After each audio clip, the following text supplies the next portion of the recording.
ಇವತ್ತಿನ ಈ ಒಂದು ಕಾಯಿಲೆಗಳು ಇಷ್ಟೊಂದು ಜಾಸ್ತಿ ಆಗ್ತಾ ಇದೆ, ಇಂಥ ಸಂದರ್ಭದಲ್ಲಿ ಹೋಮಿಯೋಪತಿ ಚಿಕಿತ್ಸೆ ಹೇಗೆ ಸಹಕಾರಿಯಾಗಿದೆ? ಅನುವಂಶೀಯತೆ, ಪರಿಸರ, ಕಾಯಿಲೆಯನ್ನು ಭರಿಸಿಕೊಳ್ಳುವ ಅಶಕ್ತತೆ ಮನುಷ್ಯನಲ್ಲೇ ಇರುತ್ತೆ. ಉದಾಹರಣೆಗೆ ಒಂದು ಅವಳಿ ಜವಳಿ ಮಕ್ಕಳು ಫ್ರಿಜ್ಜಲ್ಲಿರೋ ಹಾಲು ಕುಡಿದ್ರು, ಒಬ್ನಿಗೆ ಟೈಫಾಯ್ಡ್ ಬಂತು, ಇನ್ನೊಬ್ರಿಗೆ ಟೈಫಾಯ್ಡ್ ಬರಲಿಲ್ಲ.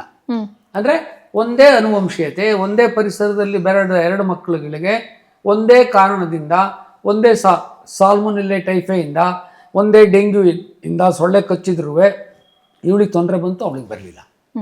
ಕಾಯಿಲೆಯನ್ನು ಭರಿಸಿಕೊಳ್ಳುವ ಅಶಕ್ತತೆ, ಇದು ಹೋಮಿಯೋಪತಿನಲ್ಲಿ ಹೇಳ್ತೀವಿ. ನೀವು ಕೇಳಿದ್ರಿ ಹೋಮಿಯೋಪತಿನಲ್ಲಿ ಹೆಂಗೆ ಮಾಡ್ತೀರಾ ಅಂತ. ಹೋಮಿಯೋಪತಿ ಅಬ್ಸಲ್ಯೂಟ್ಲಿ ಭಿನ್ನ. ಹೋಮಿಯೋಪತಿಯನ್ನು ಕಂಡಿಡಿದ ಕ್ರಿಶ್ಚಿಯನ್ ಫ್ರೆಡ್ರಿಕ್ ಸ್ಯಾಮ್ಯುಯಲ್ ಹಾನಿಮನ್ ಡಾಕ್ಟರ್ಗಳಲ್ಲಿ ಅಂದಿನ ಕಾಲದ ಥರ್ಡ್ ಬೆಸ್ಟ್ ಅಲೋಪತಿಕ್ ಡಾಕ್ಟರ್ ಆಗಿದ್ರು. ಅವರೊಬ್ಬ ಸೈಂಟಿಸ್ಟು, 12 ಭಾಷೆ ಮಾತಾಡ್ತಾ ಇದ್ರು. ಒಬ್ಬ ಪೋರ್ಸಲಿನ್ ಪೇಂಟರ್ ಮಗ, ಬಹಳ ಬಡತನದಲ್ಲಿ ಹುಟ್ಟವರು. ಈ ಪ್ರಪಂಚದ ದಿಕ್ಕು ದೆಸೆಗಳನ್ನು ಬದಲಾಯಿಸಿದವರು. ಎಲ್ಲೋ ಆಡ್ ಮ್ಯಾನ್ ಅವ್ರು ನನ್ನಂತ ಹಳ್ಳಿಲಿ ಹುಡ್ತಾರೋ, ಇವನಂತ ಯಾರೋ ಅಲ್ಲಿ ಕೂತಿದ್ದವನು ನೀರಲ್ಲಿ ಸ್ನಾನ ಮಾಡೋನು ಯುರೇಕ ಅಂತ ಎದ್ದೋಡೋದ. ಆ ಮೇಡಮ್ ಕ್ಯೂರಿ ಅಲ್ಲೆಲ್ಲೋ ಕಂಡಿಡಿದು.